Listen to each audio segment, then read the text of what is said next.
এখানে root cube এ সমান সমান √5 হলে এ এর মান নির্ণয় করতে বলছে। তাহলে এখানে আমার এ সমান সমান আছে এত ইকুয়াল টু √5। এটাকে আমি লিখতে পারি 1/3 আর এটাকে লেখা যায় রুটকে লেখা যায় হাফ।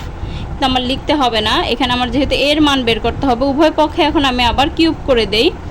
এ 1/3 এখানে কিউব করলাম, তাহলে √5কেও আমি কিউব করলাম। তাহলে এইখানে আমার 3 উপরে 3 নিচে, তাহলে আমার কাটা যায় থাকতেছে এ।